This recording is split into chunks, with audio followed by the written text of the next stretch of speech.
மாணவிகளுக்கெல்லாம் வந்து பார்த்தீங்கன்னா படிப்பு வந்து பார்த்தீங்கன்னா மகர ராசி பொறுத்தளவுக்கு இன்னும் எக்ஸ்ட்ரா டேக் கேர் எடுத்து படிக்கணும். இப்போ படிக்கிறதெல்லாம் பத்தாது.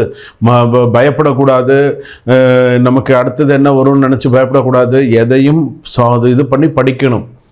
எப்பொருள் யார் யார் வாய் கேட்பினும் அப்பொருள் மெய்ப்பொருள் காண்பது அறிவு. நல்ல விஷயத்தை யார் சொல்லி கொடுத்தாலும் கேளுங்க, நல்லா படிங்க. அகர முதல எழுத்தெல்லாம் ஆதி பகவன் முதற்றே உலகு. அப்பா அம்மா தான் முதல் உங்களை படிக்க வைக்கிறாங்க, நிறைய நல்ல விஷயங்கள்லாம் செய்கிறாங்க. ஆதி பகவன் முதற்றே உலகு எதுக்கு சொல்கிறாங்க? திருவள்ளுவரே அம்மா அப்பாவை தான் முதல்ல சொல்கிறார்.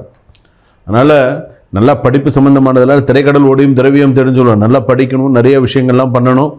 ஸோ இதெல்லாம் நீங்கள் பண்ணினீங்க அப்படின்னு சொன்னால் ரொம்ப உங்கள் ஜாதகப்படி உங்களுக்கு நீங்கள் நல்லா சிறப்பாக இருப்பீங்க. மகர ராசி பொறுத்தளவுக்கு திருவோண நட்சத்திரம் மகர ராசி, அவிட்ட நட்சத்திரம் மகர ராசி இருக்குது, உத்திராட நட்சத்திரம் மகர ராசி இருக்குது. இதில் அவிட்ட நட்சத்திரம் மகர ராசி ரொம்ப பிரச்சனைங்க உண்டுங்க. அவிட்ட நட்சத்திரம் மகர ராசி பிரச்சனைகள் ஓயாது.